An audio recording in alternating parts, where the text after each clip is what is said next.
Amaliy ma'naviyat falsafasi. Jalb qilish qonuni. Boylik, sog'liq va baxtni jalb qilishni qanday o'rganish kerak? Birinchi jild. Ester va Jerry Higgs. Muqaddima. Jerry Higgs. Sizningcha sizni bu kitobga nima jalb qildi? Nega endi bu so'zlarni hozirda o'qiyapsiz deb o'ylaysiz? Kitob nomining qaysi qismi sizning e'tiboringizni o'ziga tortdi? Boylikmi? Salomatlikmi? Baxtmi? Jalb qilishni o'rganishmi yoki jalb qilish qonunining o'zimi? Bu kitobga e'tiboringizning aniq sabablari nima bo'lishidan qat'iy nazar, undagi ma'lumotlar siz qachonlardir qandaydir tarzda so'ragan narsaga javoban sizga keldi. Bu kitob nima haqida? Bu kitob hayot yaxshi his qilinish kerakligini va hamma narsada farovonlik biz uchun tabiiy ekanligini o'rgatadi. Mualliflar sizning hayotingiz hozir qanchalik yaxshi bo'lmasin, u har doim yaxshilanishi mumkinligiga va hayotingizni yaxshilash uchun bo'lgan tanlov hamda kuch sizning qo'lingizda ekanligiga aminlar. Kitob sahifalarida amaliy falsafiy vositalar mavjud bo'lib, agar siz ularni doimiy ravishda ishlatsangiz, sizga shunchaki tug'ilish huquqi bilan beriladigan boylik, sog'liq va baxtni o'zingizga ruxsat berish imkoniyatini beradi. Va men buni bilaman, chunki men bilan bu holat doimo sodir bo'ladi. Men har bir istakni aniqlaydigan kontrast tuyg'usidan yangi istakka, so'ngra yangi mujassamlanishga o'tayotganimda umuman hayotim yaxshilanadi va yanada yaxshilanib boraveradi. Hayot ajoyib. Bugun 1-yanvar 2008-yil, yangi yil va men bu muqaddimani bizning Kaliforniyadagi Del Marda, yangi yilimizdagi yashash xonasida o'tirib yozishni boshlayapman. Ester va men 1980-yilda turmush qurganimizdan beri imkon qadar tez-tez bu yerga, Eden bog'iga tashrif buyuramiz. Va endi ko'p yillar davomida San-Diegoning minnatdor mehmonlari bo'lganimizdan so'ng borgan sari minnatdor yashovchilarga ham aylanib bo'lgan edik. Doimiy yashovchi bo'lmasak ham. Nega biz minnatdor bo'lmasligimiz kerak? Do'stimiz bu uyni topishga yordam berdi. Biz unga Del Mar hududida 45 futlik sayyohlik avtobusimizni to'xtatib, joylashtira oladigan uy qidirayotganimizni aytgandik. Landshaft va interyer dizaynerlari, me'morlar, muhandislar, duradgorlar, elektrchilar, santexniklar, tom yopish va qozonlarni o'rnatish bo'yicha mutaxassislar bu yerda ishladilar. Sa'y-harakatlar iste'dodli tajribali sotuvchilar tomonidan, plitka o'rnatuvchilar, suvoqchilar, rassomlar, to'siqlar, darvozalar yasagan odamlar tomonidan amalga oshirildi. Yangi texnologiyalar bo'yicha mutaxassislar, shuningdek Lutron markazidan boshqariladigan yoritish tizimini, audio, video va kompyuterlar tarmog'ini, Schneider, Mill, Bosch va Viking firmalaridan oshxona va kir yuvish uchun ko'plab xonalar va uskunalar uchun yangi Train Silent konditsioner tizimini o'rnatdilar. Biz uchun mebelni tartibga solib, biz nimani ko'proq yoqtirishimizni aniqlab, uni qayta tartibga solganlar ham bor edi. Shuningdek, mehnatsevar qazuvchilar, transport ishchilari, g'isht teruvchilar va allaqachon o'sgan daraxtlarni ko'chirib o'tkazish bilan shug'ullanadigan odamlar jamoalari ham bor edi. Va yana minglab odamlar, minglab mahsulotlarni ixtiro qilish, ishlab chiqarish va sotish jarayonida ishtirok etishdi hamda pul ishlashdi. Ha, bizda minnatdor bo'lish uchun juda ko'p sabab bor. Va bu minnatdorchilik aysbergning faqat uchi xolos. Biz uydan atigi 2 daqiqa uzoqlikda joylashgan ajoyib egalari va xodimlari bilan yangi sevimli restoranimizni kashf qilganimiz uchun ham, bizni hech qachon kutmagan darajada kutib olgan mutlaqo yoqimli, xilma-xil, ammo har doim do'stona qo'shnilarimiz uchun ham minnatdormiz. Va minnatdorchilik uchun bundan ham ko'proq sabablar bor.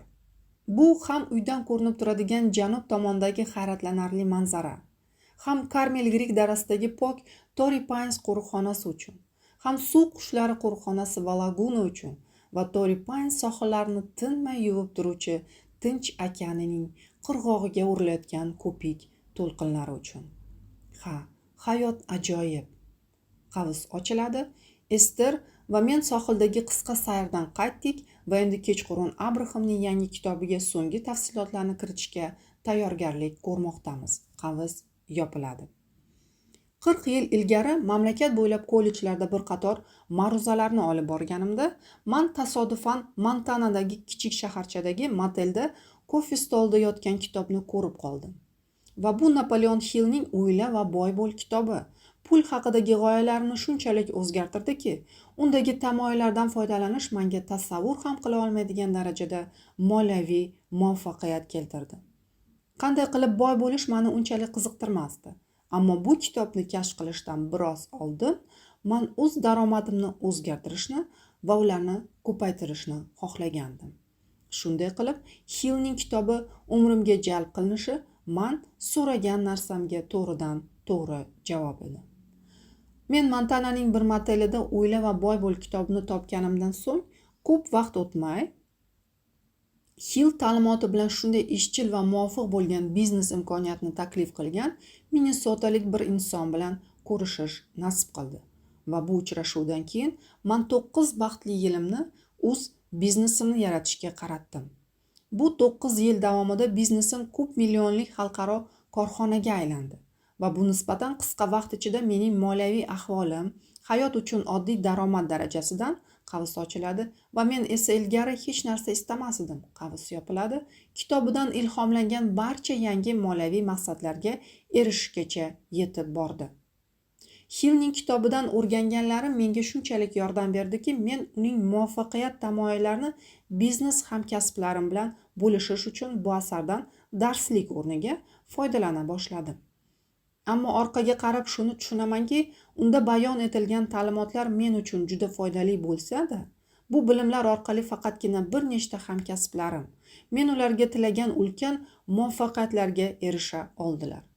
Va shuning uchun men ko'proq odamlar uchun samaraliroq bo'lgan boshqa darajadagi javoblarni izlay boshladim. O'yla va boy bo'l asarini o'rganib, muvaffaqiyatga erishishni o'rganish mumkinligiga amin bo'ldim. Muvaffaqiyatli bo'lish uchun qanday qilib pul ishlashni allaqachon o'ylab topgan oilada tug'ilish shart emas. Maktabda yaxshi baho olishingiz, foydali odamlar bilan tanish bo'lishingiz, kerakli mamlakatda yashashingiz yoki to'g'ri o'lcham, rang, jins, dinga mansub bo'lishingiz shart emas. Biz shunchaki bir nechta oddiy tamoyillarni o'rganishimiz va keyin ularni muntazam ravishda amalda qo'llashimiz kerak. Biroq hamma ham bir xil so'zlardan bir xil xabarni olmaydilar yoki bir xil kitoblardan olingan ma'lumotlardan bir xil natijalarga erishmaydilar. Va men yaxshiroq tushunishni so'rashni boshlaganimdan so'ng Richard Bachning Illyuziyalar kitobi e'tiborimni tortdi. Garchi illyuziyalar meni hayotimdagi eng hayajonli kashfiyotlar davriga va men boshdan kechirmoqchi bo'lgan hodisaga ko'zimni ochgan bir qator tushunchalarga olib kelgan bo'lsa-da, unda men ongli ravishda biznesda qo'llashim mumkin bo'lgan qo'shimcha tamoyillar yo'q edi. Men uchun cheksiz foydali kitobning navbatdagi tasodifiy kashfiyoti Phoenix kutubxonasida vaqtni o'ldirayotganimda sodir bo'ldi. Men hech narsani qidirmagandim, lekin javonda Jane Robert va Robert Battsning Set gapiradi nomli kitobini ko'rib qoldim. Set Jane orqali bir qator kitoblarni diktatsiya qildi va men ularning barchasini o'qib chiqdim. Garchi bu muloqot shakli ko'pchilik uchun g'alati tuyulsa-da, qavs ichida Esterga dastlab unchalik yoqmadi. Men har doim daraxtlarni mevalariga qarab baholashga moyil bo'lganman. Shuning uchun men g'alati tuyulgan jihatlarga to'xtamadim va men uchun boshqalarning hayotini yaxshilash uchun foydalanishi mumkinligiga ishongan set materiallarning ijobiy amaliy qismini ifodalagan narsalarga o'z e'tiborimni qaratdim. Setning hayot haqidagi qarashlari men ilgari ishonib namoyon qilganlarimdan juda farq qilardi va men uning ikkita bayonotiga juda qiziqdim. Siz o'z haqiqiyligingizni o'zingiz yaratasiz va kuchingiz hozirgi onda. Garchi men qancha o'qisam ham hech qachon bu tamoyillarni haqiqatda ham tushunganimni his qila olmasdim. Lekin qandaydir tarzda ularning mening savollarimga javoblar yashiringanini bilardim. Biroq Jane endi jismonan mavjud emas edi, shuning uchun Setdan qo'shimcha izohlar olish imkonsiz edi. Bir qator muvaffaqiyatli voqealar va vaziyatlar natijasida Set va Jane bilan sodir bo'lgan voqealarga o'xshash, rafiqam Ester hozir Abrahamning ta'limoti deb nomlanuvchi materiallarni qabul qila boshladi. Agar siz Abraham bilan tanishuvimizni batafsil tavsiflovchi asl yozuvlardan birini eshitishni istasangiz, unda bizning veb-saytimizdan Abraham bilan tanishishning 70 daqiqalik bepul yozuvini www.abraham-hicks.com da yuklab olishingiz yoki bizning ofisimizda bepul diskda buyurtma berishingiz mumkin. 1985-yilda bu hodisa Ester bilan sodir bo'lganda, men bularning barchasi koinot qonunlarini yaxshiroq tushunish istagimga javob bo'lishi mumkinligini va biz qanday qilib tabiiy hamda maqsadli ravishda ular bilan uyg'unlikda ishlashimiz mumkinligini his qildim. Shunday qilib, taxminan 20 yil oldin men Ester va kichik kassetali magnitofon bilan o'tirib, Abrahamni asosan amaliy ma'naviyat bilan bog'liq 20 ga yaqin turli mavzularda yuzlab savollar bilan so'roq qildim. Va keyin boshqalar Abraham haqida eshitib biz bilan gaplashmoqchi bo'lganlarda biz bu 20 ta yozuvni yaratgan edik va ularni ikkita tematik albom sifatida chiqardik. 20 yil davomida bizning son sanoqsiz kitoblarimiz, kassetalarimiz, videofilmlarimiz, CD va DVD disklarimiz, guruh ustaxonalari va radio hamda televideniyadagi efirga chiqishlarimiz tufayli millionlab odamlar Abrahamning ta'limotidan xabardor bo'lishdi. Bundan tashqari boshqa bestseller mualliflar ham tez orada Abrahamning ta'limotidan kitoblar va ustaxonalarda, radio va televizion chiqishlarda foydalanishni boshladilar. Va keyin taxminan 2 yil oldin avstraliyalik televideniyadagi prodyuser bizdan Abraham bilan ishimiz mavzusida teleserial yaratishga ruxsat so'radi. U va uning ekipaji Alyaska kruizlaridan birida bizga qo'shilishdi, dasturni suratga olishdi va keyin ilk efirda hamda ular aytgandek tarixda olinishi mumkin bo'lgan talablarimizni qidirishga ketishdi. Prodyuser o'z filmini Sir deb atadi va u Abraham ta'limotining asosi bo'lgan jalb qilish qonunini yoritib, tomoshabinlarga taqdim etadi. Va Avstraliya telekanali 9 ushbu serialni qabul qilmagan bo'lsa-da, hujjatli film to'g'ridan-to'g'ri DVD formatida yozilgan va kitob shakliga o'girilgandi. Va endi sir tufayli jalb qilish qonuni tushunchasi yaxshiroq hayotni so'ragan millionlab odamlargacha yetib bordi.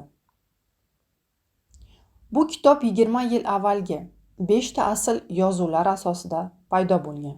Birinchi marotaba ushbu transkripsiyalar matn sifatida mavjud bo'ldi. Biroq ular so'zma-so'z emas, chunki Abraham endi asl yozuvlarning har bir sahifasini ko'rib chiqdi va o'quvchi yaxshiroq tushunishi hamda darhol amaliy qo'llashi uchun ko'proq iboralarni soddalashtirdi. Ta'limotlar dunyosida shunday gap bor. Menga nimani hikoya qilmoqchi bo'lganingizni ayting. Keyin yana ayting va keyin menga nima deganingizni gapirib bering. Shuning uchun agar siz ta'limot bilan batafsil tanishishga qaror qilsangiz, ehtimol siz o'qiyotganingizda ko'p takrorlanishlarni ko'rasiz. Chunki hamma narsa odatda takrorlash tufayli juda yaxshi yodda qoladi. Bir xil eski, tanish, cheklovchi sxemalar bo'yicha o'ylashni davom ettirish va yangi cheksiz natijalarga erishish mumkin emas. Ammo vaqt o'tishi bilan oddiy, muntazam takrorlash tufayli siz yangi, hayotda yaxshilaydigan odatlarni rivojlantira olasiz. Matbuot olamida shunday fikr bor. Odamlar xabardor bo'lishdan ko'ra ko'ngil yozishni afzal ko'rishadi. Xo'sh, agar siz hayotning yangi istiqbollari bilan zavqlanmasangiz, ehtimol siz ushbu kitobni qiziqarli emas, balki ma'lumotga to'la deb topasiz. Ushbu kitob o'qish paytida zavq bag'ishlaydigan va keyin chetga suriladigan roman emas. Aksincha, bu boylik, sog'liq va baxtga erishish hamda uni saqlash tamoyillari darsligi, ya'ni o'qish, o'rganish va amalda qo'llash kerak bo'lgan kitob. Boshqalarga, ayniqsa moliyaviy yutuqlar sohasida o'zlarini yaxshi his qilishlariga yordam berish istagi meni ushbu kitobning mavzusiga olib keldi. Ushbu kitob pul va jalb qilish qonuni bo'yicha rejalashtirilgan 4 ta kitobning ikkinchisi. 2 yil oldin biz jalb qilish qonuni Abraham ta'limotining asoslarini nashr etgandik. Keyingi kitob aloqalar va jalb qilish qonuni bo'ladi va mazkur seriyadagi so'nggi kitob ma'naviyat va jalb qilish qonuni bo'ladi. Ester va men uchun bu kitobni nashr etishga tayyorgarlik ko'rishda mazkur dunyoqarashni o'zgartiradigan materialimizni ko'rib chiqish katta zavq bag'ishladi. Chunki biz yana muloqotimizning boshida Abraham biz bilan muhokama qilgan asosiy oddiy tamoyillarni esladik. Ester va men boshidanoq Abraham o'rgatgan narsalarni hayotda qo'llashni niyat qildik va natijada biz chinakam quvonchli rivojlanishga erishdik. 20 yil davomida bu tamoyillarga amal qilganimizdan so'ng Ester va men hali ham bir-birimizni sevardik. Garchi biz Kaliforniyada yangi uy qurishni tugatgan bo'lsak va hozirda Texasdagi biznes majmuamizda yangi uy qurayotgan bo'lsak ham, biz birga vaqt o'tkazishni shunchalik yoqtiramizki, biz hali ham yilning ko'p qismini 45 futlik mashinamizda bir master-klassdan ikkinchisiga birgalikda sayohat qilamiz. Biz 20 yildan beri tibbiy ko'rikdan o'tmagandik va bizda tibbiy sug'urta ham yo'q. Bizning qarzlarimiz yo'q va bu yil biz daromad solig'ini Abrahamning ko'rsatmasidan ilgari bo'lgan paytlarda topgan pullarimiz yig'indisidan ko'proq to'laymiz va na pulimiz, na sog'lig'imiz bizni o'ta baxtli qila olmasa ham, Ester va men hali ham baxtli bo'lish yo'llarini topamiz. Shunday qilib, biz sizga o'z tajribamizdan chiqib turib cheksiz quvonch bilan shuni aytamizki, bu ishlaydi. Yuragimning tubidan Jerry. Qavs ichida tahrirlovchining eslatmasi. Iltimos, Ester olgan jismoniy bo'lmagan fikrlarni ifodalash uchun har doim ham aniq so'zlarni topish mumkin bo'lmaganligi sababli u ba'zida yangi iboralarni tuzadi. Shuningdek, standart so'zlarni yangi usulda ishlatadi. Masalan, hayot haqidagi eski qarashlarga yangi nuqtai nazarni bildirish maqsadida odatda so'zga qo'llanilmaydigan katta harfni yozadi. Qavs yopiladi. Biz zamonamizning eng nufuzli odamlari bilan uchrashishdan zavqlandik va bilamizki, dunyoda Hay House asoschisi bo'lgan Louisa Haydan kattaroq ijobiy ilhom favorasi yo'q. Chunki Lulu g'oyalariga ko'ra Hay House hozir ma'naviyat va o'zini takomillashtirish bo'yicha ma'lumotlar va turli materiallarning dunyodagi eng yirik distribyutoriga aylandi. Shunday qilib, sevgi va katta minnatdorchilik bilan biz ushbu kitobni Louisa Hay va uning fikrlash tarziga ergashgan har bir insonga bag'ishlaymiz. Birinchi qism. Burilish va ijobiy jihatlar kitobi. Sizning hikoyangiz va jalb qilish qonuni. Hayotiy tajribangizning har bir tarkibiy qismi sizning fikrlaringiz va hayotingiz haqida qanday hikoya aytib berishingiz, barchasi jalb qilish qonunining kuchli tahriri ostida o'ziga jalb qiladi. Pul va moliyaviy vositalar, tana holati va uning egiluvchanligi, hajmi va shakli, harakatning ravshanligi, ish muhiti va sizga qanday munosabatda bo'lishlari, ishdan qoniqish va ish haqi, oxir-oqibat hayotingizning butun baxti, bularning barchasi siz aytayotgan hikoyaga javoban sodir bo'ladi. Agar siz har kuni aytib beradigan hayotingiz haqidagi hikoyaning mazmunini qayta ko'rib chiqish va yaxshilash niyatiga imkon bersangiz, unda sizning hayotingiz albatta yaxshilanadigan hikoyaga aylanishiga va'da beramiz. Chunki qudratli jalb qilish qonuniga muvofiq aynan shunday bo'lishi kerak. Hayot ba'zan adolatsiz bo'lib ko'rinadimi? Siz muvaffaqiyat qozonishni xohladingiz. Boshqalarga nisbatan ancha ko'proq kuchingizni sarfladingiz. Kerak bo'lgan hamma narsani qildingiz. Lekin siz intilayotgan muvaffaqiyat sizning hayotingizga kirib kelishiga shoshilmayapti. Siz juda ko'p harakat qildingiz. Ayniqsa dastlab boshida. Ya'ni sizga kerak bo'lgan hamma narsani o'rganish, to'g'ri joylarda bo'lish, to'g'ri narsalarni qilish, to'g'ri narsalarni aytish. Ammo ko'pincha vaziyat umuman yaxshilanmagandek tuyuldimi? Ilgari siz muvaffaqiyatga erishish g'oyasiga ilk bora duch kelganingizda, siz boshqalarning, muvaffaqiyat qoidalarini o'rnatganlarning umidlaridan mamnun edingiz. Sizni o'rab olgan o'qituvchilar, ota-onalar va murabbiylar muvaffaqiyatga erishish qoidalarini bayon qilganlarida ularning gaplari juda ishonarli ko'rinardi. Har doim o'z vaqtida hozir bo'lish, har doim eng zo'r bo'lish, har doim qattiq mehnat qilish, har doim halol bo'lish, buyuk bo'lishga intilish, iloji boricha ko'proq narsani qilish. Mehnat qancha og'ir bo'lsa, ketish shuncha shirin bo'lar va eng muhimi hech qachon taslim bo'lmaslik. Ammo vaqt o'tishi bilan bu qoidalarni o'rnatganlarning roziligidan qoniqish yo'qoldi. Chunki ularning muvaffaqiyat tamoyillari siz qanchalik urinmasangiz ham sizga va'da qilingan natijalarni keltirmadi. Bir qadam chetga chiqib butun umringiz tasviriga qaraganingizda ularning tamoyillari aksariyat hollarda ularga ham haqiqiy muvaffaqiyat keltirmaganligini tushunganingizda bu yanada xafa bo'lishingizga sabab bo'ldi. Va keyinchalik bu holat yanada salbiylashdi. Siz juda qunt bilan o'rgangan va qo'llagan muvaffaqiyat formulasiz ham muvaffaqiyatga erishgan odamlar bilan uchrashishni boshladingiz. Ular bu qoidalarga aniq rioya qilmagan. Va shu damlarda siz o'zingizni so'roqqa tutib, hayron qolganingizni payqadingiz. Nima gap o'zi? Nima uchun bu qadar ko'p mehnat qilganlar juda kam mablag', kam ishlaydiganlar esa juda ko'p daromad olishadi? Mening qimmat ta'limim ham o'zini qoplay olmadi va anovi multimillionerlar esa kollejdan haydalgandi.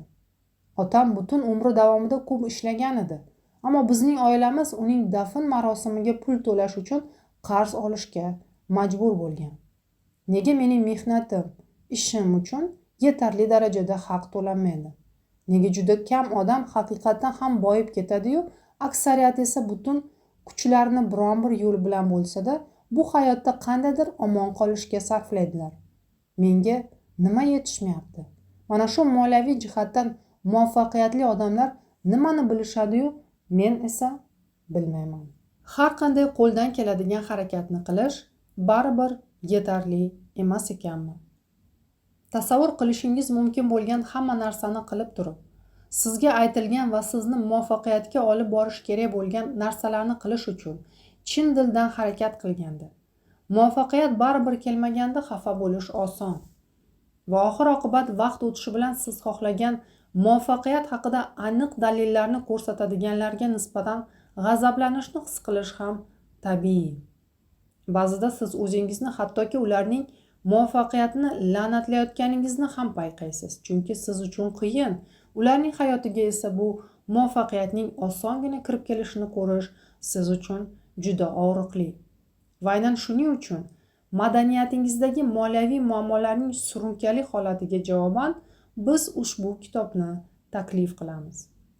Siz orzu qilgan moliyaviy muvaffaqiyatni ochiqchasiga qoralashni boshlagan paytga yoki nuqtaga kelganda nafaqat kerakli muvaffaqiyat hayotingizga kelmaydi, balki bunday paytda yaratuvchi tomonidan har bir insonga berilgan sog'lik va baxtga bo'lgan huquqlardan ham mahrum bo'lasiz. Ko'pchilik aslida jismoniy muhitdagi boshqa odamlar aynan ularning muvaffaqiyatga erishmasliklari uchun qandaydir fitna uyushtirilgan degan noto'g'ri xulosaga kelishadi. Ular muvaffaqiyatga erishish uchun barcha qobiliyatlarni ishga solganliklariga butun qalblari bilan ishonishadi va uning kelmasligi ularning fikricha ularni har tomonlama istalgan narsalardan mahrum qiladigan ba'zi dushman yovuz kuchlar borligini bildiradi. Ammo biz sizni ishontirmoqchimizki, siz xohlagan narsaning yo'qligi yoki siz his qilayotgan dunyodan olib tashlamoqchi bo'lgan narsaning mavjudligi sabablari orasida bunday narsa yo'q. Hech kim sizning muvaffaqiyatingizga aralashmagan yoki uni ta'minlamagan ham. Sizning muvaffaqiyatingiz butunlay sizning qo'lingizda. Va biz bu kitobni shunday yozdikki, endi nihoyat abadiy sizning muvaffaqiyatingiz maqsadli va ongli nazorat ostida bo'ladi. Men xohlagan narsani olishim mumkin. O'z hayotiy tajribangiz sizning istaklaringizni qanday belgilaganiga muvofiq xuddi shunday o'zingizning asl tabiatingizga qaytish va ongli ravishda muvaffaqiyatli yashash vaqti keldi. Va shuning uchun siz hozirni o'zida ataylab bo'shashib, chuqur nafas olasiz va maqsadli ravishda kitobni o'qiysiz. Hamda aynan shunda siz asta-sekin, shubhasiz har qanday muvaffaqiyat qayerdan kelganini eslaysiz va tushuna boshlaysiz.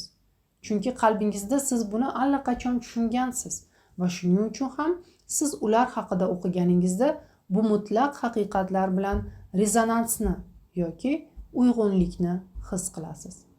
Koinotning ichki qonunlari doimiy va ishonchli hamda o'zgarishsiz. Har doim rivojlanish va quvonch va'dasini o'z ichiga oladi. Bu yerda biz ularni sizning ichingizda asta-sekin boshlanadigan va keyin o'qigan har bir sahifangiz bilan kengayib boradigan kuchli tushunish ritmida taqdim etamiz. Toki siz olamlarni yaratadigan koinot kuchiga qanday qilib erishishni eslagan holda o'z maqsadingiz va shaxsiy kuchingizni tushunish uchun yana uyg'onmaguningizgacha. Agar mazkur maydon vaqtning bu haqiqati sizni turli istaklarga ilhomlantira olsa, shubhasiz maydon vaqtning bu haqiqati sizga xuddi shu istaklarning to'liq, qoniqarli ro'yobga chiqqan timsolini ham taqdim eta oladi. Bu qonun. Muvaffaqiyatga erishish bu mening tug'ma huquqim. Aksariyat odamlar avtomatik ravishda agar hayoti ular xohlagan tarzda ketmasa, vaziyat o'zgarishga, yaxshilanishlarga tashqaridan biron narsa to'sqinlik qiladi deb taxmin qilishadi. Chunki hech kim o'z yutuqlarini qasddan cheklamaydi. Ammo aybni boshqalarga yuklash istalmagan holatlar uchun javobgarlikni o'z zimmasiga olishdan ko'ra yaxshiroq his qilinsa-da, muvaffaqiyatsizlikning sababi tashqaridan kimdir yoki nimadir ekanligiga ishonishning juda jiddiy salbiy oqibatlari bor.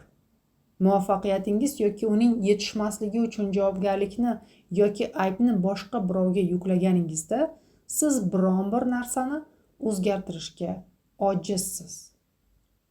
Muvaffaqiyatni xohlasangiz-u, lekin sizning nuqtai nazaringizdan bunga erisha olmayapsiz, shu damda menning ko'proq chuqur darajalarda, ya'ni ich-ichingizda bir narsa noto'g'ri ketayotganligini anglaysiz. Va bu shaxsiy norozilik hissi siz xohlagan narsaga erisha olmayotganingiz borasidagi anglashni kuchaytirganda, bu ko'pincha ko'proq muvaffaqiyatga erishganlarga nisbatan hasadni uyg'otadigan boshqa teskari fikr tuyg'ularni keltirib chiqaradi. Masalan, xohlagan narsa, muvaffaqiyat sizga kelmagani uchun siz ayblashni afzal ko'rgan ko'pchilik odamlardan norozilik yoki hatto o'z-o'zini kamsitish bu eng og'riqli va barchasi ichida eng samarasiz o'ylovlar. Va biz bu g'azab, nafrat nafaqat tabiiy, balki insonda muvaffaqiyatsizlik tuyg'usiga javoban aslida eng ideal tarzdagi reaksiya ekanligini tan olamiz. Agar mazkur maydon vaqtning bu haqiqati sizni turli istaklarga ilhomlantira olsa, shubhasiz maydon vaqtning bu haqiqati sizga xuddi shu istaklarning to'liq qoniqarli ro'yobga chiqqan timsolini ham taqdim eta oladi. Bu qonun. Muvaffaqiyatga erishish bu mening tug'ma huquqim. Aksariyat odamlar avtomatik ravishda agar hayoti ular xohlagan tarzda ketmasa, vaziyat o'zgarishga, yaxshilanishlarga tashqaridan bir narsa to'sqinlik qiladi deb taxmin qilishadi. Chunki hech kim o'z yutuqlarini qasddan cheklamaydi. Ammo aybni boshqalarga yuklash istalmagan holatlar uchun javobgarlikni o'z zimmasiga olishdan ko'ra yaxshiroq his qilinsa-da, muvaffaqiyatsizlikning sababi tashqaridan kimdir yoki nimadir ekanligiga ishonishning juda jiddiy salbiy oqibatlari bor. Muvaffaqiyatingiz yoki uning yetishmasligi uchun javobgarlikni yoki aybni boshqa birovga yuklaganingizda siz biron bir narsani o'zgartirishga ojizsiz. Muvaffaqiyatni xohlasangiz, lekin sizning nuqtai nazaringizdan bunga erisha olmayapsiz. Shu damda menning ko'plab chuqur darajalarda, ya'ni ich-ichingizda bir narsa noto'g'ri ketayotganini anglaysiz. Va bu shaxsiy norozilik hissi siz xohlagan narsaga erisha olmayotganingiz borasidagi anglashni kuchaytirganda, bu ko'pincha ko'proq muvaffaqiyatga erishganlarga nisbatan hasadni uyg'otadigan boshqa teskari fikr tuyg'ularni keltirib chiqaradi. Masalan, xohlagan narsa, muvaffaqiyat sizga kelmagani uchun siz ayblashni afzal ko'rgan ko'pchilik odamlardan norozilik yoki hatto o'z-o'zini kamsitish. Bu eng og'riqli va barchasi ichida eng samarasiz o'ylovlar. Va biz bu g'azab, nafrat nafaqat tabiiy, balki insonda muvaffaqiyatsizlik tuyg'usiga javoban aslida eng ideal tarzdagi reaksiya ekanligini tan olamiz. Sizning hissiy diskomfortingiz bir narsa butunlay noto'g'ri ketayotganining aniq ko'rsatkichidir. Muvaffaqiyat bu sizning qismatingiz va muvaffaqiyatsizliklar siz uchun yoqimsiz bo'lishi kerak. Siz sog'lom bo'lishingiz kerak va kasallikni qabul qilmasligingiz tabiiy. Sizga rivojlanish taqdiri berilgan va turg'unlik qabul qilinishi mumkin ham emas. Sizning hayotingiz yaxshi o'tishi kerak va agar biron bir narsa noto'g'ri bo'lsa, unda bir narsa demak noto'g'ri. Ammo noto'g'ri narsa bu qandaydir adolatsiz ish qilinganligi yoki boylik tangrilari sizni sezmasligi yoki ilgari sizniki bo'lgan muvaffaqiyatga boshqa birov erishganligi ham emas. Siz o'z mohiyyatingiz bilan, aslida kimligingiz bilan, hayotiy voqealarga javoban so'ragan narsangiz bilan, rivojlanayotgan joyingiz va koinotning doimiy qonunlari bilan uyg'unlikni yo'qotganingiz noto'g'ri. Noto'g'ri narsa bu sizning ixtiyoringizda bo'lmagan tashqaridan mavjud bir narsa emas. Noto'g'ri narsa sizda va siz uni boshqarasiz. Va agar siz o'zingizning kimligingiz va jalb qilish qonunining asoslarini, sizdagi tug'ma, har doim ishlaydigan, doimo ishda bo'lgan va tushunish uchun oson bo'lgan shaxsiy hissiyotlaringiz rahbar tizimining qiymatini tushunsangiz, nazoratni qo'lga olish oson kechadi. Pul yovuzlik yoki baxtning ildizi emas. Bu juda muhim. Pul va moliyaviy muvaffaqiyat ko'pchilik aytgandek, barcha yovuzlikning ildizi emas, va lekin baxtga eltuvchi yo'l ham emas. Biroq pul masalasi har birimizga kuniga 1000 marta ta'sir qilganligi sababli bu sizning tebranishlaringizni va jalb qilish nuqtasini aniqlashda muhim omil hisoblanadi. Shuning uchun agar siz kun bo'yi har kuni ko'pchiligingizga nima ta'sir qilishini muvaffaqiyatli nazorat qila olsangiz, sezilarli natijalarga erisha olasiz. Boshqacha qilib aytadigan bo'lsak, har kuni sizning ko'plab fikrlaringiz pul yoki moliyaviy muvaffaqiyat mavzusi bilan bog'liq bo'lganligi sababli siz o'z fikrlaringizni qasddan ongli boshqarishingiz bilanoq nafaqat moliyaviy muvaffaqiyatingizni oshirishni kafolatli olishga muvaffaq bo'lasiz, balki mana shu muvaffaqiyatning dalillari sizni hayotning har bir sohasida maqsadli takomillashuvga tayyorlaydi. Agar siz ongli ravishdagi ijodkorlikni o'rganayotgan bo'lsangiz, agarda o'z haqiqiyligingizni ongli ravishda yaratmoqchi bo'lsangiz, agar o'z hayotingizni boshqarishni istasangiz, agarda o'z hayotingizning ma'nosini anglamoqchi bo'lsangiz, unda ushbu asosiy masalalar, pul va jalb qilish qonuni haqidagi tushunchangiz sizga katta foyda keltiradi. Men har xil kechinmalarni va tajribalarni jalb qilaman. Maqsadga ko'ra sizning hayotiy tajribangiz rivojlanishni, yaxshi his-tuyg'ularni keltirib chiqarishni va ko'ngilni ko'tarishi kerak. Ushbu maydon vaqt haqiqatida jismoniy tanada mujassamlanishga, e'tibor qaratishga qaror qilganingizda bu sizning rejangiz edi. Boshqacha qilib aytganda, siz jismoniy hayotingiz qiziqarli va yoqimli bo'lishini kutgansiz. Xilma-xillik va kontrast sizni istaklaringizni kengaytirishga undashini va bu istaklarning har biri osongina va to'liq bajarilishi mumkinligini bilar edingiz. Siz yangi istaklarning rivojlanishining oxiri bo'lmasligini ham bilar edingiz. Siz tanaga ega bo'ldingiz va ushbu hayotiy tajribalar sizga olib keladigan imkoniyatlarni intiqib kutdingiz va dastlab his qilgan istak, tashvish yoki shubhalar ostida umuman so'nmagandi. Chunki siz o'z kuchingizni bilar edingiz va hayot hamda uning barcha qarama-qarshiliklari rivojlanish uchun qulay zamin bo'lishini bilar edingiz.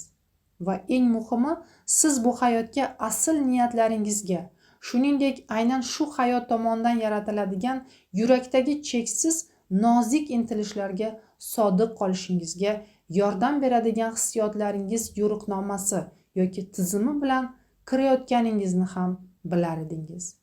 Qisqacha qilib aytganda, siz bu deyarli jismoniy tavsifdan tashqarida bo'lgan maydon vaqt haqiqiyligida mavjud bo'lishga tayyorligingizni boshdan kechirgan edingiz.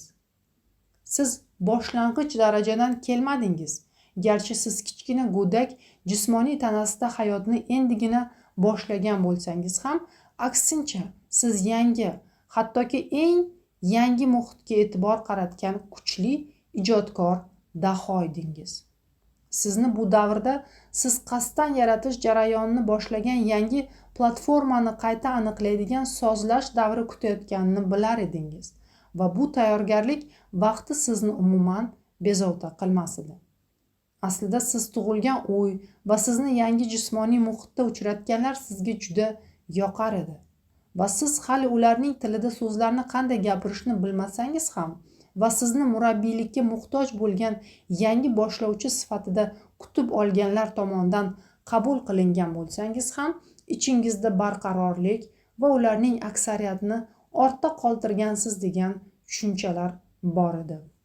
Siz o'z kuchingiz va yaxshi ekanligingiz, o'z hayotiy tajribangizni o'zingiz yaratishingiz va jalb qilish qonuni sizning mana shu yangi muhitingizdagi barcha ijodiy jarayonlarning asosiy ekanligi haqidagi bilim bilan tug'ilgansiz. Jalb qilish qonuni, uning mohiyati esa shundaki o'xshashga jalb qilinadi. Koinotning asosiy ekanligi yodingizda edi va u sizga yaxshi xizmat qilishini bilar edingiz va shunday edi ham. Siz hali ham o'z hayotiy tajribangizni o'zingiz yaratishingizni yodda saqlar edingiz. Lekin bundan ham muhimi, siz buni harakatlar bilan emas, balki fikrlar bilan qilayotganingizni yodda saqlagansiz. Siz go'dak bo'lishdan, so'zlardan yoki harakat qilish qobiliyatidan mahrum bo'lishdan o'zingizni noqulay his qilmas edingiz. Chunki koinotning farovonligi esingizda edi. Siz jismoniy tanada mujassamlanish niyatingizni va yangi tanangizning tili va yangi atrof muhit turmush tarziga ko'nikish uchun hali yetarli vaqt bo'lishini bilar edingiz. Va eng muhimi, siz jismoniy bo'lmagan muhit haqidagi ulkan bilimlarni to'g'ridan to'g'ri jismoniy so'zlar va tavsiflarga tarjima qila olmasligingizga qaramay, bu muhim emasligini bilar edingiz. Chunki quvonchli ijod yo'lini boshlashga yordam beradigan eng muhim narsalar allaqachon mavjud edi. Siz jalb qilish qonuni doimiy ravishda amal qilishini va sizning hissiy boshqaruv tizimingiz darhol kuchga kirishini bilar edingiz. Va eng muhimi, siz sinov va boshqalar xatolar deb atashlari mumkin bo'lgan narsalar orqali oxir-oqibat o'zingizni yangi muhitga to'liq va ongli ravishda yo'naltirishingizni bilar edingiz.